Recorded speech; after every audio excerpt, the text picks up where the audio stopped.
Molweni, Sanibonani, Dumela, Abasheni, Abasheni.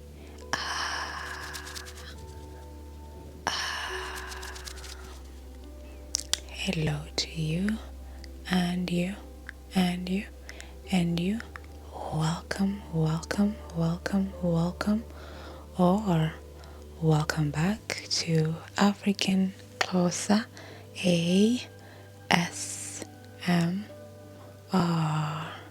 So today's video is all about African mythology based on different stories that we're going to be reading. And before I get started, I would like to disclaim something. So every now and then I do ask you guys what are your suggestions, what do you want to see in my videos, because at the end of the day I'm making all those videos just for you. So I always listen to your suggestions, and when you share your grievances, I try to cater to your needs and make sure that I do videos that you guys will engage with, things that you guys are happy with, right? So one time someone commented that, hey girl, I've seen that you've changed your setup. I don't like that you're filming during daytime because it's so bright and colorful. I can't even fall asleep with this lighting that setup that you're using. So stop it. So I was thinking to myself, you can always just adjust your brightness. Adjust your brightness. Just pull down the screen, adjust your brightness to make it dim, dim, dim. And at time you can even put your phone on night mode if it is too bright for your lighting, because sometimes, mostly people film their videos during daytime, and I actually enjoy filming my videos during daytime. But I was like, you know what, let me just cater to this person's needs and film the video during nighttime. It was peaceful, it was quiet. I got ready to film my ASMR video, and now that I'm done and I'm starting hit the record button, my neighbors started making noise. They have friends over, so if you're hearing anything in the background, I apologize, because I told myself I'm not gonna film any other day. Next week I have different plans. I'm filming all the videos that I need today. So if you're hearing anything in the background, no, it's because of that.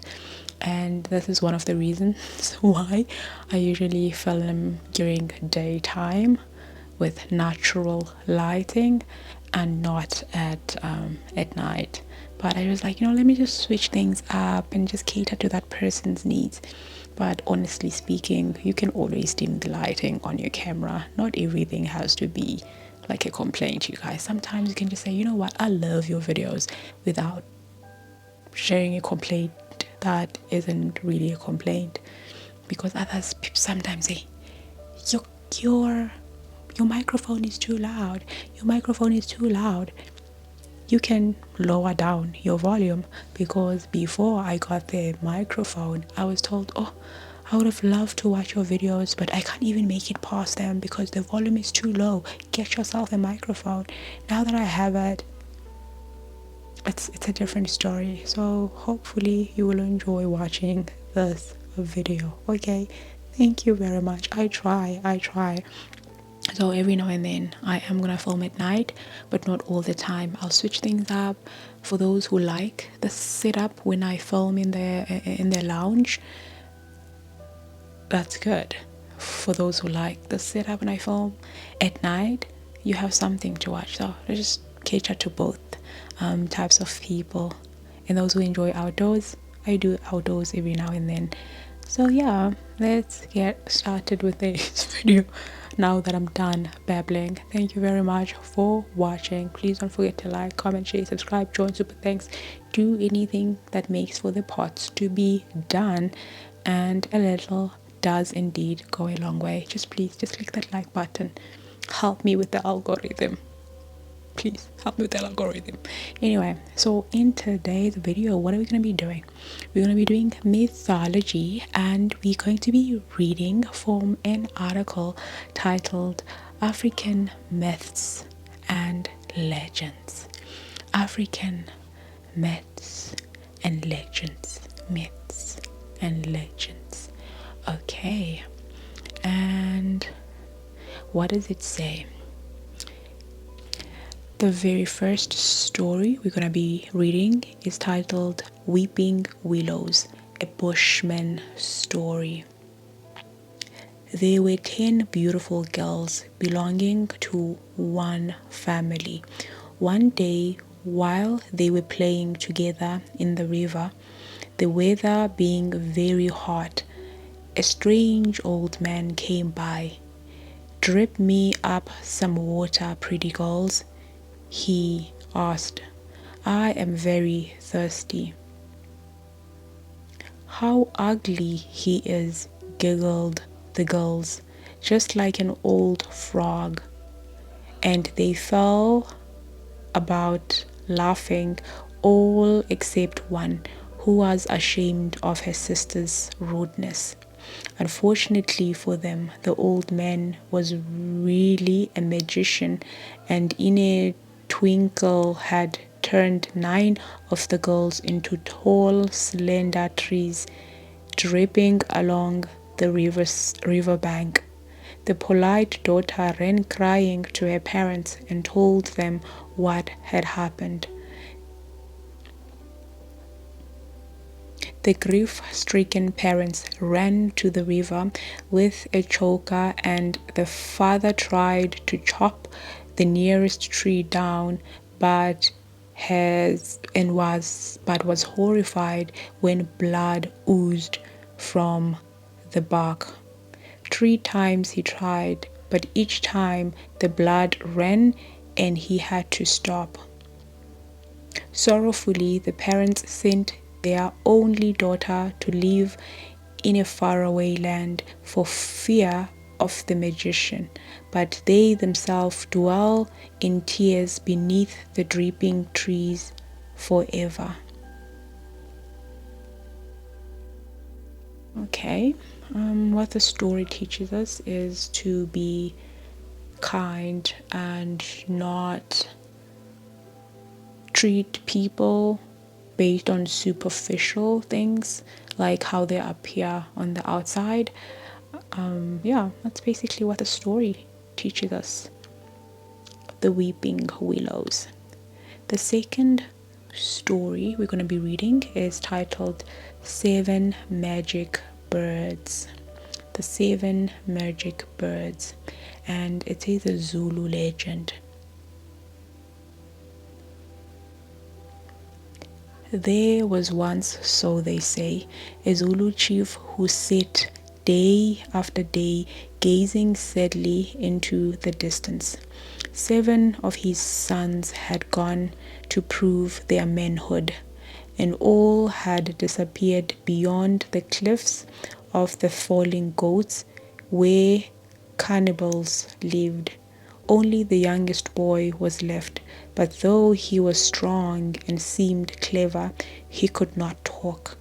No one had ever heard him speak. Old Mbata, the counselor, who had advised his chief for years, wondered how to bring happiness back to him. He watched and waited and listened. Then one day he approached the grieving chief and said to him, "Nkosi, Lord, your youngest son has been trying to tell me something. Early in the morning he had pulled at my arm and pointed out towards the mountains where the brothers went. But each time my old legs moved too slowly, and by the time I had arrived, there was nothing there to see. But today I saw what had excited him. 7 birds perched on the fence of the cattle kraal. What is so strange about the birds? asked the chief. These birds were like no other, Mbata explained. They were bright green with waving plumes.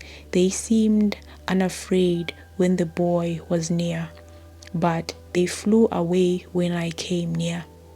Then they circled around my head before they flew off towards the cliffs of the falling goats. It would seem to me that they are magic birds. The chief's eyes brightened. Have they come to comfort me for the loss of my sons? If that should be so, then I will reward you with 7 of my fattest cattle. These magic birds must be caught. Send 7 boys after them tomorrow. They will surely catch them. So the boys were chosen, and the chief's youngest son showed by sight that he insisted on being one of the 7. Though Mbata was worried to risk the life of the chief's one remaining son, he knew too that the boy had to prove his own bravery for himself. Like his brothers, he had to prove his manhood. Go and find these birds, ordered the chief. Do not let me see your faces again until you return with them. Here are asagans for you to take with you. And to his sons he had given a special assegai of his own. Sure enough, the next morning the strange green birds appeared again. The chief watched with Mbata at his side as the 7 boys followed the 7 birds across the veld and out of sight. The beautiful birds led them far into the wild bush country, past the cliffs of the falling goats, and over the great river. There, the boys stopped to gather twigs and rushed to make cages for the birds they hoped to catch. The next morning, the birds led them up the steep forested mountains on the feather banks. By the 3rd evening, the birds beat their green wings more slowly.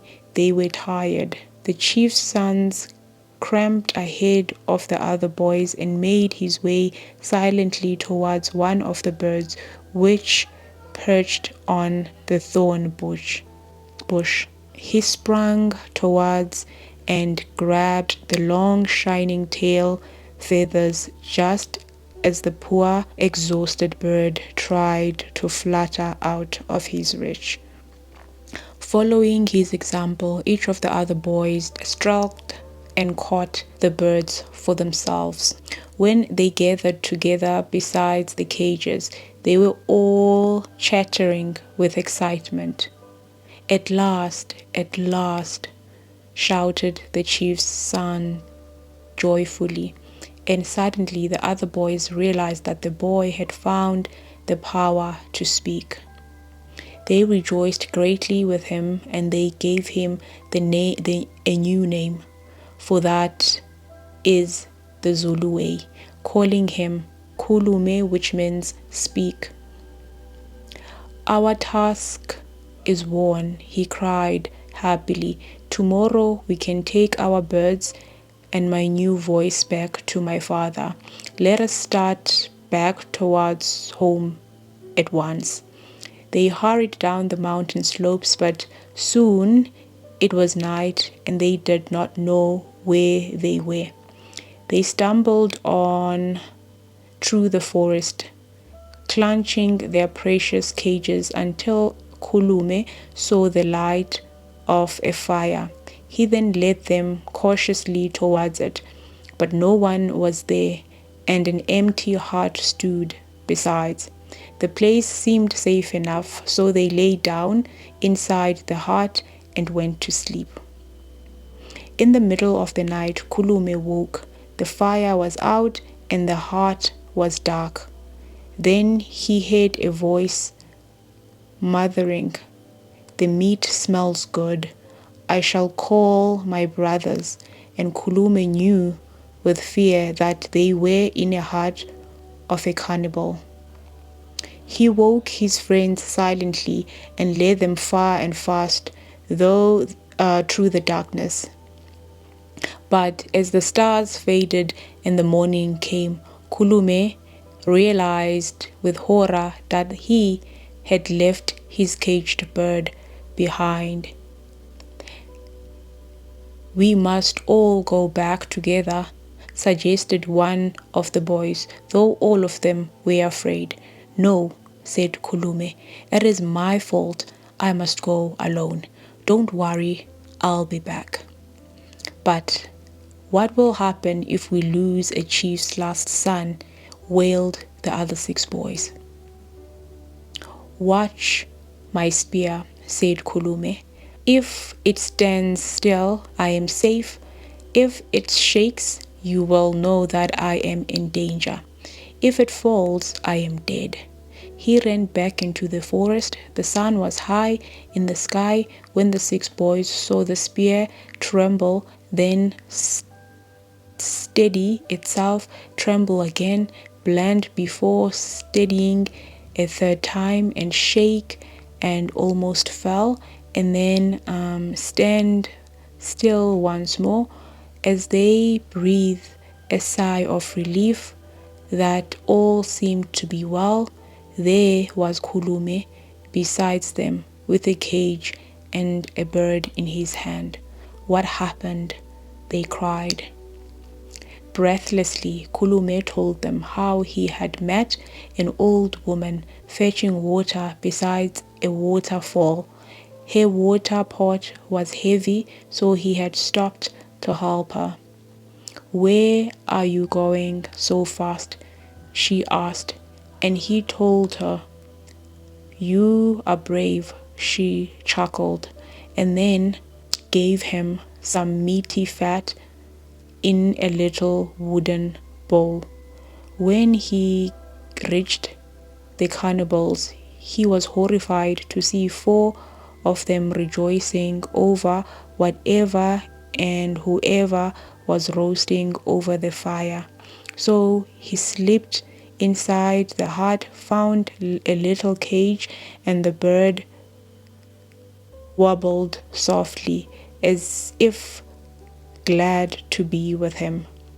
Then he made ready to run, but as he was escaping, the cannibals saw him in the firelight. Quickly, as the old woman had instructed him, he had rubbed some of the meat fat on a stone. When the cannibal rushed out, each one wanted a stone. One said, "It is mine," and swallowed it. Immediately, the rest attacked him and ate him. Then they started running after Kulume once more. Twice more, as they caught up with him, he had done the same thing and left the cannibals quarreling and feasting behind him in a horrid manner. So that is why his spear trembled 3 times, exclaimed one of the boys. But you said there were 4 cannibals worried together. If they stopped 3 times to eat one of their gang, there must still be one left alive. And at that moment, the remaining cannibals sprang into the clearing of the bloodthirsty roar. He was huge and hairy and horrible, but he was heavy with all that he had eaten, and no match for 7 boys with 7 spears. It was Kulume's own sharp blade which killed him.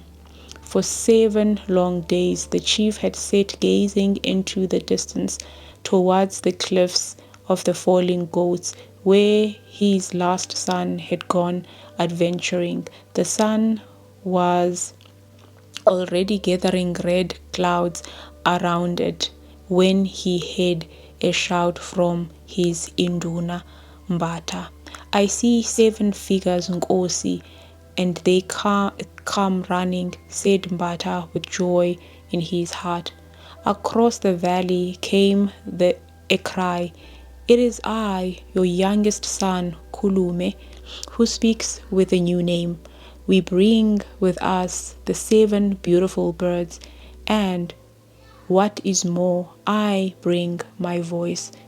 The chief's kraal was filled with the sounds of shouting and laughter as all his people rushed out to greet the boys. The noise stilled with wonders as they saw each boy standing behind his bird's cage, set out in a line across the path. Kulume bowed politely to his father, then ran along the line, cutting open the cages with his spear.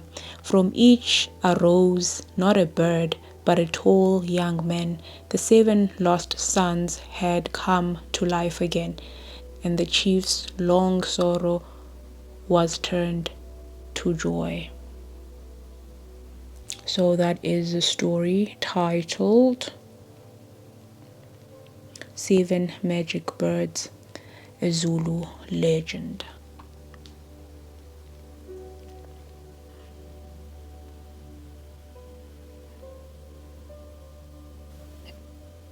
Our third and final story is titled The Snake Who Bit a Girl. Once upon a time, there was a snake who bit a girl, and a man of the village were very angry. So they chased him and chased him, and they chased him all the way down to the river. Now there was a man in a boat, and the snake said, "Quick, take me across to the other side." "What is your hurry?" said the man. "Never you mind," said the snake. So the man took him across the river. "Now tell me, what was your hurry?" said the man. "Oh, me," said the snake. "I beat a girl and the men were chasing me, and now I am going to bite you too." "Ah, you wouldn't do that," said the man. "I've just taken you across the river." "Oh yes, I would," said the snakes. "There are no good men anywhere." "No good men, but there must be some good man," said the man. "Ah, no, there are not," said the snake. "If you don't believe me, you go and ask that old fig tree over there." So the man went to ask the fig tree. "Fig tree," he said, "there's a serpent here down by the river who says there are no good men. What do you think?" "Good men?" asked the fig tree. "Of course there are no good men. Look at me. Every time I have any figs, the men come and take them all. Of course there are no good men." "Oh," said the man, and went back to the river. "Well, what does the old fig tree say?" "The fig tree says there are no good men." "There you are. What did I tell you? Now I'm going to bite you." "Ah, no, give me another chance," said the man. Very good," said the snake. "Go and ask that wild palm tree over there." So the man went to ask the wild plum tree.